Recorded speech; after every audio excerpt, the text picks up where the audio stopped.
Hello student, हमारे YouTube channel मौलिना। यहाँ पर आपको स्टडी से रिलेटेड वीडियोस भी मिलते रहती, तो चैनल को सब्सक्राइब कीजिए, वीडियो को लाइक कर सकें और वीडियो को ज़्यादा से ज़्यादा शेयर कीजिए। ठीक है, आज हम बात करेंगे संबंध एवं फलन। 11 है लेक्चर है। इससे पहले मैंने क्लास 11 का सेट्स वीडियो बना चुका है, डिस्क्रिप्शन में है, आप उसे भी जाकर देख सकते। मैंने वहाँ बहुत ईजी है समुच्चय को समझाने की है, तो आप भी उसे जाकर देख सकते। ठीक है, आज हम बात करेंगे क्लास 1 का टॉपिक संबंध फलन। ये केवल क्लास 11 के लिए इसमें टॉपिक, ये क्लास में भी है संबंध फलन, पर इससे ज़्यादा वाला है। यहाँ पर हम उतना डिटेल ही पढ़ेंगे संबंध को जितना 12th में दिया है, लेकिन हो सकता आपके सिलेबस में दिया गया 11 का, केवल हम उतना ही पढ़ेंगे। ठीक है, चलिए पढ़ते हैं संबंध फलन। संबंध एवं फलन जानने से पहले आपको जानेगा क्रमित युग्म होता है, ऑर्डर्ड पेयर, ये उसे जान लेते हैं यह क्या होता है। ठीक है, क्रमित युग्म के बारे में हम बतलाते हैं। तो यहाँ डेफिनेशन में लिखा गया है, माना दो समुच्चय ए और है ना, यदि ए बिलोंग करता है कैपिटल ए के तथा स्मॉल बी जो बिलोंग करता है कैपिटल बी को, तब ए और बी एक क्रमिक युग्म कहलाएंगे। मतलब दो समुच्चय ए और बी है, दोनों कैपिटल ए और बी दो समुच्चय हैं। यदि स्मॉल ए बिलोंग करता है कैपिटल बी में, कैपिटल ए में, और स्मॉल बी बिलोंग करता है कैपिटल बी में, तब ए और बी को क्रमिक युग्म कहते हैं, जहाँ ए जो है प्रथम निर्देशांक तथा बी जो है द्वितीय निर्देशांक है ना। उदाहरण के लिए चलिए पहले समझते हैं ये क्या क्या कह रहा है। एक हमने मैप तैयार किया है और निर्देशांक दे, यहाँ पर दे दिया 1, यहाँ दे 2, यहाँ दे दिया 3। इस प्रकार से होते हैं ना, एक्स अक्ष वाई अक्ष हमारा है, एक्स अक्ष ये हमारा वाई अक्ष मान लिया जाए। माना है हमने, ये भी एक्स होता है ये भी वाई होता है, कोई दिक्कत नहीं है इसमें। यहाँ भी हमने मान लिया 1 है ये, 2 है ये, 3 है ये। ठीक, और चलिए इसको मिलान करते हैं। ये मान लीजिए 2 और 3 एक है, और ये 3 और ये 2 को हमने मिला लिया। यहाँ पे 2 यहाँ से मिला लिया है ना, ये 3 2 है, और इसको हम क्या बोलेंगे 2 और 3, 2 और 3 बोला हमने इसे। ठीक है, ये लिखा था कोई है नहीं, ये 2 3 हुआ, और ये भी क्या हो गया। इसमें देखिए एक्स में जो रहता है ना, एक्स प्रथम लिखते हैं और वाई वाला को सेकंड लिखते हैं, तो यहाँ पर क्या हो जाएगा ये 3 2। ठीक है, तो ये क्रमित युग्म में एक्चुअली कहना चाह रहा है कि क्रमित युग्म में कहना चाह रहा है कि जो ए और बी हैं वह बराबर होंगे सी डी के। ए बी जो है बराबर होंगे सी डी के, मतलब कहना चाह रहा है कि वह ए बराबर होगा सी के और जो बी बराबर होगा डी के। मतलब जैसे कि ये हमने एक एग्जाम्पल 2 बराबर 3 2, तो यहाँ 2 3 हैगा और 3 बराबर 2 होगा, लेकिन दोनों बराबर तो है ही नहीं, है ना। लेकिन कहना क्या जा रहा है, ए जो बराबर होगा सी के, बी बराबर होगा डी के। क्रमित युग्म में मेन तौर पर आपको ये जानना है, ए बी बराबर सी डी, ए जो है सी बराबर होगा, बी जो है डी के बराबर होगा, बस इतना याद रख लीजिए। और यहाँ पर एक यू है ये, ठीक है, का मतलब होता है यदि और केवल यदि केवल यदि। ठीक है, बस ये आपको याद रखना है क्रमित युग्म से क्या आता है। ठीक है, इनसे क्वेश्चंस पूछे जाते हैं। ठीक है, तो अब हम बताते हैं कार्तीय गुणन। ठीक है, कार्तीय गुणन मतलब जो समुच्चय है उनका गुणन कैसा होता है। ठीक है, क्या होता है कार्तीय गुणन। आप जो बता रहा हूँ समुच्चय संबंध एवं फलन, ये इस प्रकार के जो चैप्टर होते हैं ना, उनका केवल आपको डेफिनेशन याद नहीं रखना है। डेफिनेशन उतना इम्पोर्टेंट नहीं है जितना कि आप एग्जाम्पल से समझते हैं। ठीक है, जो अगर आप एग्जैक्ट मैंने पिछले पार्ट में संघ और सर्वनिष्ठ उनका डेफिनेशन नहीं जानते हैं लेकिन आप उन्हें हल करना जानते हैं ना, तो वो इम्पोर्टेंट आपको हल करना चाहिए, है ना। तो इसी प्रकार यहाँ कार्तीय गुणन में भी डेफिनेशन जरूर मैं लिख दिया हूँ, तो जरूरी इम्पोर्टेंट इनका जो एग्जाम्पल्स हैं वो होते हैं। जैसे कि मैंने यहाँ क्रमित युग्म को आपको बताया डेफिनेशन, लेकिन डेफिनेशन उतना इम्पोर्टेंट नहीं है जितना कि ये है आपका ABCD, जहाँ A बराबर और B बराबर, ठीक है। इस प्रकार से कार्तीय गुणन डेफिनेशन है। चलिए उसे पहले पढ़ लेता हूँ। यदि A बिलोंग कैपिटल A को, B बिलोंग करता है कैपिटल को, अवयवों के सभी क्रमित युग्मों का जो समुच्चय है, समुच्चय और समुच्चय B का कार्तीय गुणन कहलाएगा, जिसे हम A गुणित B के द्वारा प्रदर्शित करते हैं, ठीक है। मैंने आपको डेफिनेशन आपको समझ नहीं आया होगा, लेकिन एग्जाम्पल हल करेंगे तो समझ आ जाएगा। चलिए एग्जाम्पल हल करते हैं। जैसे कि यहाँ मैंने एक एग्जाम्पल लिया गया है जहाँ A बराबर लिखा गया है 7 8 और B बराबर दिया गया है 5 4 2। तो हमको A क्रॉस B ज्ञात करना है, A गुणा B ज्ञात करना है। तो देखिए नॉर्मल है, क्रमित गुणनफल में क्या करना है, कुछ नहीं करना है, A गुणित B निकालना है हमको। A जो आपका अंतर में करते थे सेम टू सेम काम करना है, उसमें घटा देते थे, इस गुणा कर देना। 7 8 5 4 2, ठीक है। कैसे करें आपको बतलाता हूँ। गुणा करना है, देख लीजिए। गुणा हमको करना है, जैसे 7 करना है इसके साथ हम ले 5, ठीक है। 7 करना है 7, इसको कोष्टक में लिखना है। इस 7 का गुणा 2 से, तो 7 और 2 इस छोटा कोष्टक, ठीक है। अब देखिए 8 का गुणा करना है 5 से, 8 5, 8 का गुणा करना है 4 से, 8 4, उसी 8 का गुणा करना है 2, 8 और 2, ठीक है। कोष्टक को कर देना, बस ये आपका आंसर होगा, ठीक है। और ये मैं बोलता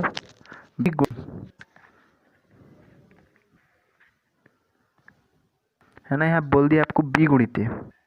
मान लो B गुणित A, तो B क्या है हम लोग के पास, B है हमारे पास 5 4 2 गुणित 7 और 8, ठीक है। इसका हम गुणा करेंगे, 5 से गुणा करेंगे 7 से, पहले कोष्टक लिख लीजिए। 5 से गुणा करेंगे 7 से, 5 7, ठीक है। 5 गुणा करेंगे 8 से, 5 8, ठीक है। अब 4 का गुणा करेंगे 7 से, 4 और 7, 4 का करेंगे 8 से, 4 8, 2 का गुणा करेंगे 7 से, 2 7, 2 का गुणा करेंगे 8 से, 2 और 8, ठीक है। तो ये हो जाएगा इसका आंसर। तो आप देख सकते हैं हमने गुणा जब 20 किया तो हमारे पास 5 7 4 7 2 5 आए, लेकिन हमने गुणित A किया तो 5 7 5 8 4 7 इस प्रकार है, मतलब दोनों उल्टा आया एक तरीके है। तो यहाँ हम ये सकते हैं कि A गुणित B करेंगे और B गुणित A करेंगे तो कभी बराबर होंगे, ठीक। चलिए प्रमेय है, मैं आपको प्रमेय लिख लेता हूँ, हम इसे हल नहीं करेंगे, बस प्रमेय याद रखने के लिए होता है, हल नहीं कराया जाता है, ठीक है। चलिए इस प्रमेय को हम लिख लेते हैं, कौन से प्रमेय हैं। यहाँ देखिए मैंने कार्तीय गुणनफल के प्रमेय को लिख लिया हूँ। यदि ABC 3 समुच्चय हों तो कहा जा रहा है A गुणित B संघ C बराबर होगा A गुणित B संघ A गुणित C के, ठीक है। मतलब ये 2 थ्योरम दिए गए हैं या 2 प्रमेय दिए गए हैं, जब बात करना है आप इसे हल भी कर एग्जाम्पल लेके। A का मान कुछ भी ले लीजिए, B का कुछ भी ले, C का मान भी कुछ भी ले लीजिए, ठीक है। तो लिखा गया है A गुणित B संघ C बराबर AB संघ A गुणित, उसी दूसरा दिया गया है A B सर्वनिष्ठ C बराबर गुणित B सर्वनिष्ठ A C, ठीक है। ये थ्योरम है, हल भी कर सकते, बुक में इसका सिद्ध उत्पत्ति करना भी दिया गया होगा, तो आप से भी देख सकते हैं, लेकिन ये इतना इम्पोर्टेंट नहीं है, केवल यह भी काम का याद नहीं रखने से भी कोई दिक्कत नहीं है, ठीक है। तो आपको मेन काम जो है A B निकालना चाहिए, बस A गुणित B निकालना चाहिए, और एक क्रमित युग्म मैंने जो है ये आपको चाहिए, अभी तक जितना पढ़ाया मैंने, है ना। ये तो इम्पोर्टेंट है। चलिए अब इनसे कुछ क्वेश्चंस लेते हैं और उन्हें हल करते हैं। चलिए यहाँ पर मैंने एक क्वेश्चन लिया गया है, यदि x+1 y-2 बराबर 3 और 1 है तो हमको y का मान ज्ञात करना है। आपको शुरुआत में एक चीज़ बताया था, मिति युग्म। युग्म याद रखने के लिए बोला था मैंने, आपको याद रखने के लिए बोला था मैंने a b बराबर c और d, ठीक है। ये याद रखने के लिए बोला था a होता है c और जो b बराबर होता है d। आपको मैंने इतना याद रखने के लिए कहा था, वो अभी तक याद होगा इतना, है ना। तो बस इन्हीं का ही यूज़ करना है इसमें। तो इसे लिखते हैं x+1 y-2 कोष्टक बंद बराबर 3 और 1, ठीक है। a के बराबर क्या था c, मतलब a के बराबर क्या था c और b के बराबर क्या था d, तो इसके बराबर है, तो x धन 1 बराबर क्या हो गया 3, और b बराबर क्या था d, तो y-2 बराबर क्या 1, तो x पर कितना आ गया 3, हट जाएगा, क्या हो जाएगा, ये हो गया -1, x बराबर तो आ गया 2, ठीक है। और इसे हल करेंगे तो y बराबर आ जाएगा ये 3, ठीक है। इसे पक्षांतर किया, ये धन हो जाएगा और एक 3 हो जाएगा। अच्छा, आपको ये आता है तो आप प्रकार से हल कर सकते हैं, अगर मिति युग्म से क्वेश्चन पूछाएगा तो, ठीक है। चलिए एक क्वेश्चन और लेते हैं, मिति युग्म का क्वेश्चन लेते हैं, ठीक है। देखिए यहाँ सेम टू सेम एक और क्वेश्चन लिया गया है ना, तो उन्हें भी हम उसी प्रकार से हल करेंगे। हल लिख लेते हैं। हल हम क्या जानते हैं, हम जानते हैं ए बी बराबर सी डी, जहाँ ए बराबर सी और बी बराबर डी, किससे जानते हैं हम, क्रमित युग्म से।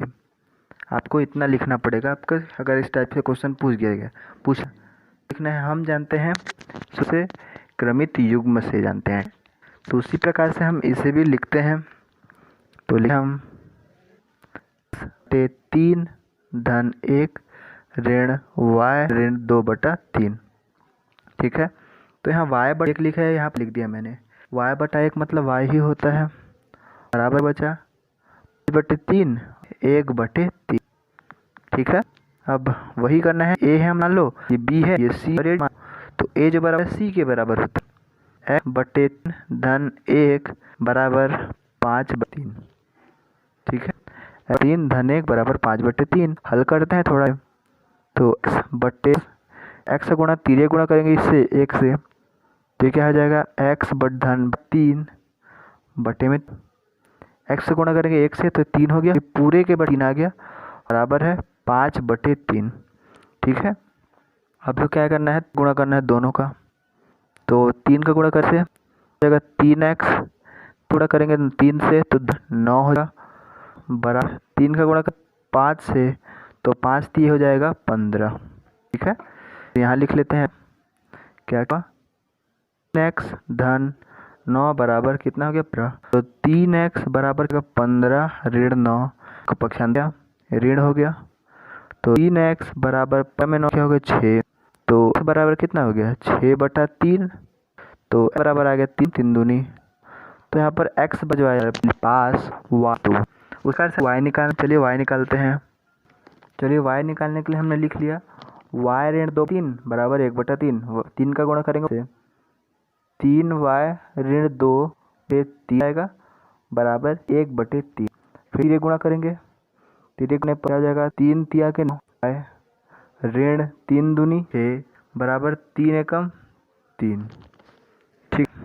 अब इसे करते हैं, तो 9 बराबर 3, इधर आके 6, तो 9 बराबर 9, तो बराबर क्या 1, x बराबर क्या है 2, x और y का मान कितना है 2 और 1, ठीक है। तो इसी प्रकार से आप क्रमित युग्म के 1-2 को दिए होंगे, ये ज़्यादा क्वेश्चन इस नहीं पूछे जाते, कभी कभी आपके सही विकल्प में इस प्रकार पूछते हैं, इसलिए मैं इस रिलेटेड बता दिया, ठीक है। अब हम बढ़े हैं कार्तिक गुणनफल, मतलब गुणनफल वाले जो क्वेश्चन उन्हें हम हल हैं, 3-4 क्वेश्चन बता, फिर ये टॉप खत्म कर दूंगा।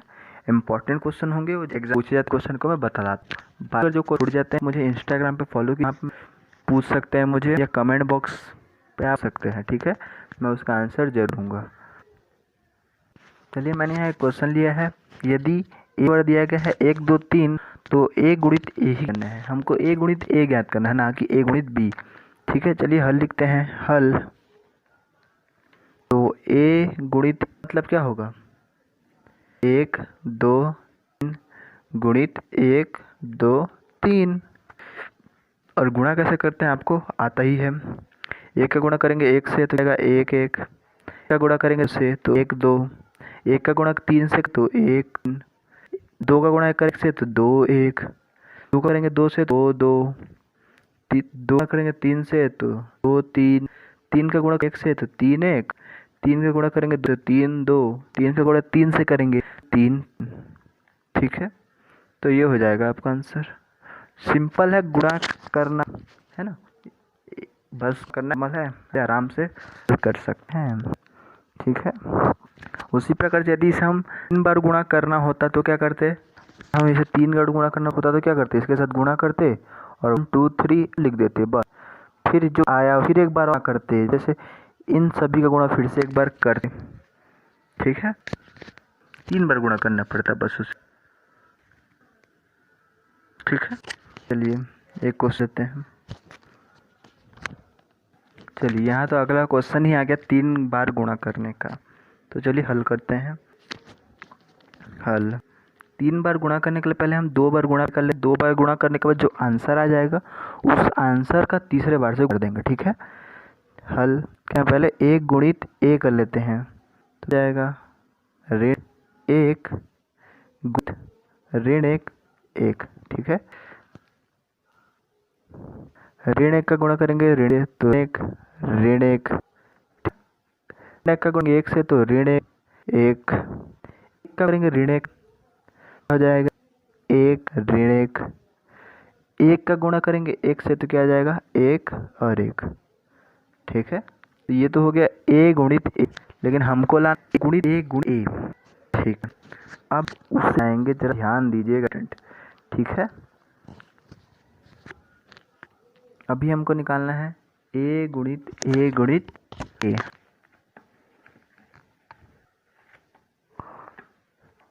ठीक है, लेकिन ए गुणित ए तो निकाल लिया है, क्या निकाला है, ए हमें निकाला गुणित ए, वो है ऋण 1 ऋण 1। ठीक है, ऋण 1 1 1 ऋण 1 1 1। ठीक है, ये हमने निकाला था और ए के हमारे पास ऋण 1। ठीक है, बस अब हमें इनका गुणा करना है। कैसे गुणा करना है आपको समझ आ रहा है? जी समझ आ रहा है। इन गुणा इनके साथ, इनका करना है इन दोनों के साथ, इनका करना है इन दोनों के साथ, इनका गुणा करना इन दोनों के साथ। चलिए करते हैं, तो क्या आ जाएगा, अष्टक लिख हैं ऋण 1 का गुणा करें ऋण 1 के साथ तो क्या आ जाएगा, ऋण 1 आएगा ऋण 1 आएगा ऋण 1 आएगा।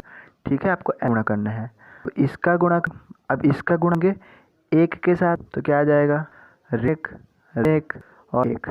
ठीक है, अब इसका गुणा इन दो करेंगे तो क्या आ जाएगा आपका ऋण 1 1 ऋण, फिर क्या आएगा ऋण 1 1। ठीक है, ये आ गया। अब इस गुणा कर दोनों के, चलिए 1 ऋण 1 1, इसका गुणा करना है अब 1 के साथ 1 ऋण 1 1। ठीक है, अब हम इसका गुणा करना है दोनों के साथ, फिर हम लोग का आंसर जो है आ जाए। ठीक है, तो चलिए आंसर लाते हैं 1 1 ऋण 1 1 1। ठीक है, तो ये हो जाएगा आपका आंसर। ठीक है, 3 बार गुणा का आप इस रूप में करना है। ठीक, चलिए अगला क्वेश्चन बढ़ते हैं।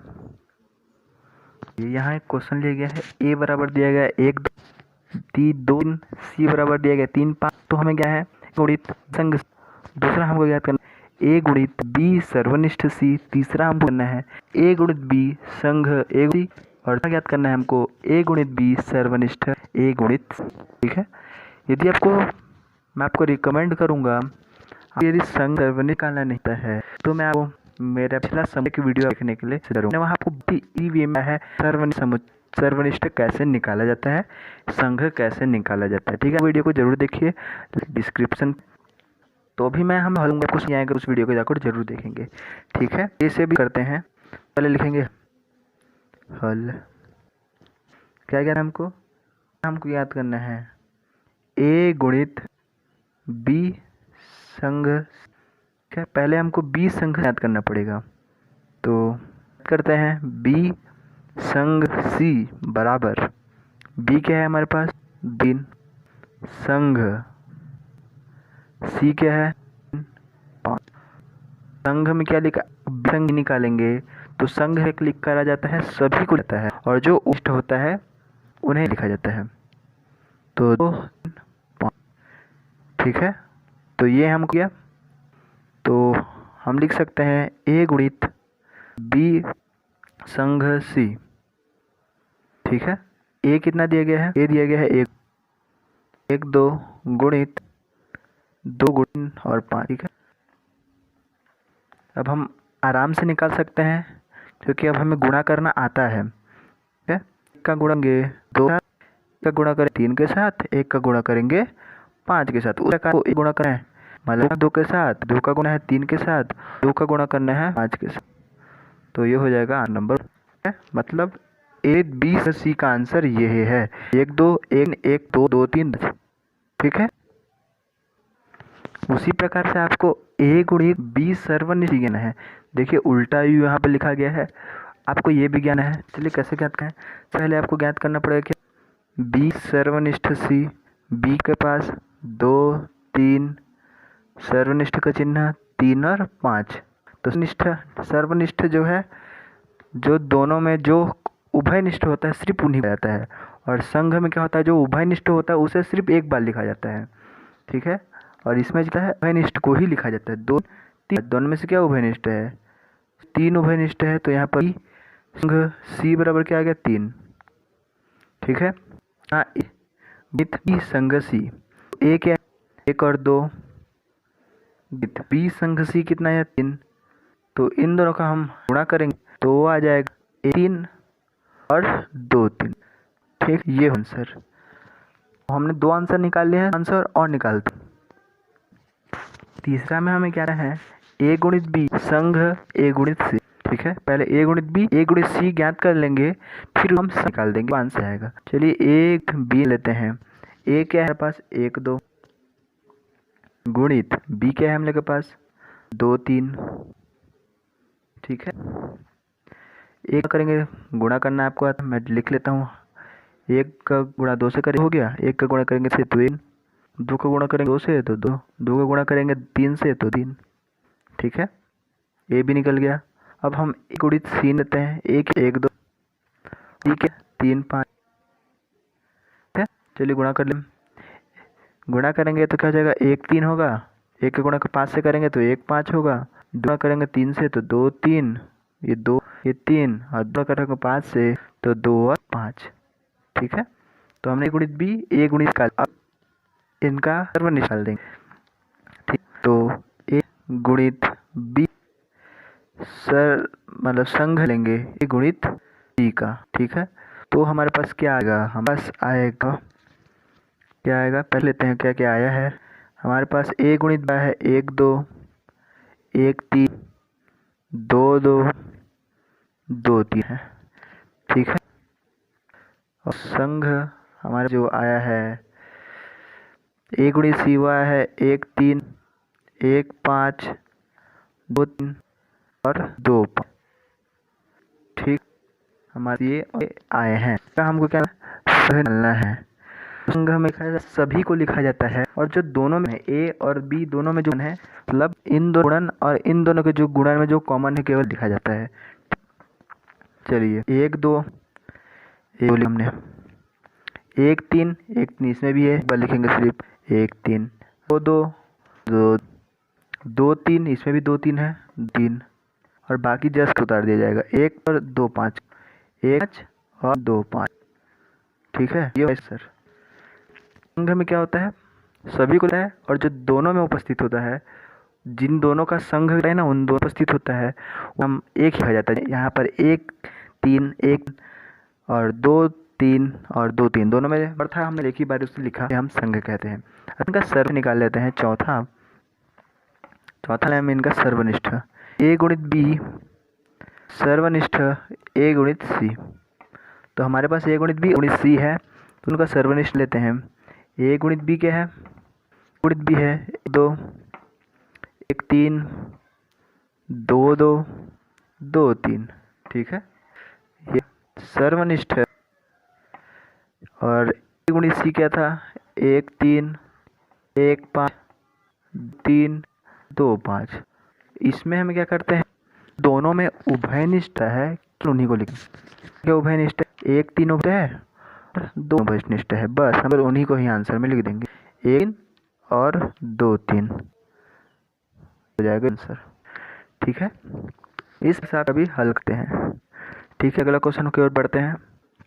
यहाँ अगला क्वेश्चन लिखा गया है, यदि a बराबर 2 3, b बराबर 1 2 और c बराबर 2 4 हो तो सिद्ध करना है a गुणित a बराबर b गुणित b सर्व c गुणित c। ठीक है, चलिए हल करते हैं। सिंपल सा क्वेश्चन है। हल क्या क्या दिया है पहले उसे लिख लेते हैं। दिया है a बराबर दिया गया है 2 3, b बराबर दिया गया है 2 3 और c बराबर दिया गया है 2 3। ये आपका दिया है। अब हमें क्या निकालना है? सिद्ध करना है। क्या सिद्ध करना रहते हैं? सिद्ध करना है, हमें करना है a गुण a है वो गुणित b और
गुणित सी के सर्वनिष्ठ के बराबर होगा। ठीक है, मतलब हमको इसे हल है और इन्हें करना है। ठीक, ये है लेफ्ट साइड, ये हमारा राइट हैंड साइड।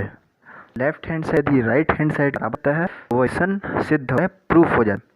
तो लेफ्ट हैंड को हल करते हैं।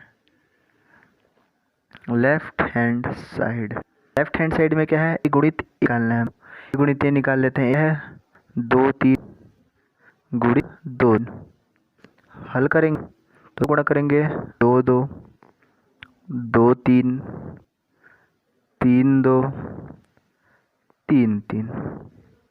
हमने ए गुणित ए निकाला तो क्या इतना आया। इसको हम मानेंगे समीकरण नंबर 1। ठीक है, मानने। अभी हमने हैंड साइड निकाल लिया, अब हमें निकालना है राइट हैंड साइड। ठीक, और राइट हैंड साइड निकालने के लिए क्या निकालना है, बी लेना पड़ेगा। बी क्या है, 1 2 3 गुणित 1 2 3। तो निकालने आता है, कैसे निकालते हैं गुणा। एक करेंगे ए, गुणा करेंगे 2, एक गुणा करेंगे 3, उसी पर गुणा करेंगे ए, 2 का गुणा करेंगे 2 से, 2 का करेंगे 3 से, उसी प्रकार से 3 करेंगे 1 से, का गुणा करेंगे 2 से, 3 का करेंगे 3। ठीक है, तो ये बी गुणित निकाल लिया और अब निकालना है हमको सी गुणित सी। सी गुणित करते हैं, सी गुणित सी है 2 3 4 गुणित 2 3 और 4। अब चले हम गुणा करते हैं। तो 2 का 2 से, 2 का करेंगे 3 से, 2 का करेंगे 4 से, 3 का गुणा करेंगे 2 से, 3 का गुणा करेंगे 3 से, 3 का करेंगे 4 से। ठीक है, हम तो गुणा करेंगे 2, 4 का गुणा करेंगे 2 से, 4 का गुणा करेंगे से, 4 का करेंगे 4 से। ठीक है, तो ये हमने इसे बी गुणित बी सी गुणित सी निकला है। अब हमें क्या निकालना है, हमें निकालना है, अगले लिख लेते हैं, यहाँ पे जगह नहीं है। चलिए, मैंने अगले पेज में लिखा है। लेफ्ट हैंड साइड जरूरत था, हमने इस लेफ्ट हैंड साइड को भी अगले पेज में लिख लिया है। जो आया था 2 2 3 3 3। ठीक है, और बी का गुणा बी से करेंगे तो किया तो हमने इतना आया था, और सी का गुणा जब हम सी से करें तो 2 2 2 3 2 4 3 3 4, एक्चुअली में 3 और ये 3 3 है। ठीक है, 3 3 3 4 2 ये सब आए थे। ठीक है, लेकिन हमें निकालना क्या था, हमें निकालना था गुणित बी सर्वनिष्ठ सी गुणित सी। ठीक है, हमको निकालना, तो हम यहीं से लिख लेते हैं, हम यहीं से देख लेते हैं कि इन दोनों के ऊपर लिख लेते हैं, क्योंकि इन दोनों को फिर से लिखेंगे तो यहाँ जगह चले जाएगा। यहीं से देख लेते हैं, क्या दो एक एक है, एक एक है नहीं है, एक है नहीं है, एक है नहीं है, 2 1 है, 2 1 नहीं है, 2 है क्या जी, कुल 2 2 है, तो एक आंसर है 2। ठीक, अब देख 2 2 3 2 3 है, देखिए 2 भी 2 3। अब क्या है 3 1 है कि इसमें 3 3 3 1 ने। अब देखते हैं 3 2 3 2 है इसमें, जी भी देखिए 3 2 है, 3 2। अब 3 3 बचे लास्ट का, 3 3 3 3 भी है इसमें, तो 3 और 3, ये हो गया हमारा राइट साइड। ठीक है, समीकरण जो निकाला ये हो गया हमारा राइट हैंड, और यहाँ हमारा लेफ्ट हैंड साइड है, ये देखिए लेफ्ट हैंड साइड। समीकरण नंबर 1 से देखो भी 2 2 2 3 3 2 3 3, और समीकरण नंबर हम भी देखें 2 2 3 3 3 3। तो यहाँ लिख रहा है एक तथा से सिद्ध सिद्ध हो ए बराबर बी गुणित बी सर्वनिष्ठ गुणित सी के। ठीक है, सिद्ध हुआ। ठीक है, इस प्रकार को सिद्ध करना है। हमने ए गुणित ए निकाला, इधर बी गुणित बी सी गुणित सी निकाला, और बी गुणित बी और सी गुणित सी का सर्वनिष्ठ निकाल लिया, तो हमारे पास आ गया। ठीक है, तो हम आज का इस टॉपिक का अंतिम क्वेश्चन है, फिर टॉपिक को समाप्त कर वीडियो समाप्त करते हैं। ठीक है, चलिए क्वेश्चन, तो ये अंतिम क्वेश्चन आज का। बराबर दिया गया है 1 2 3, बी बराबर दिया गया है 3 4 5। तो हमें सिद्ध करना है ए सर्वनिष्ठ बी गुणित बराबर ज्ञात करना है, हमको ज्ञात करना नहीं करना है। तो क्या लिखा है, ए सर्वनिष्ठ बी निकालना है। हल हम पहले कर लेते हैं, ए सर्वनिष्ठ बी क्या है 1 2 3, बी क्या है, मतलब यहाँ से गुणा करना है, बी है 4 5। ठीक है, यदि हम सर्वनिष्ठ निकाले तो जो मान होता है तो सिर्फ देखिए दोनों में, तो इसका सर्वनिष्ठ जाएगा। ठीक है, और इनका गुणा कर देना है, सर्वनिष्ठ बी का गुणा करना है ए से करना है, ए सर्वनिष्ठ कितना है 3, ऐसा गुणा कर देंगे हम 1, 2 और 3 से। ठीक है, तो हमारे पास आंसर आएगा 3 1 3 2 3 हो जाएगा हमारा आंसर। तो होप करता हूँ आपको क्रमित युग्म और कार्बनफल सरल होगा और आपको समझ आया होगा। तो और भी क्वेश्चन है, हल करके देख लीजिए और समय तो डीएम कर इंस्टाग्राम में। ठीक है, तो अगले पार्ट इसका बनेगा संबंध एवं फलन का डोमेन परिसर। इसका अगला पार्ट में रहेगा डोमेन परिसर। अगला पार्ट में इसका तो आप भी मेरे चैनल जाकर देखते हैं। मैं आपको क्लास 11 का प्लेलिस्ट दे दूँ, हाँ उसे कर भी आप सारे वीडियो में हैं। और तब तक ले धन्यवाद। वीडियो को शेयर कीजिएगा और चैनल को सब्सक्राइब कीजिएगा। ठीक है, धन्यवाद।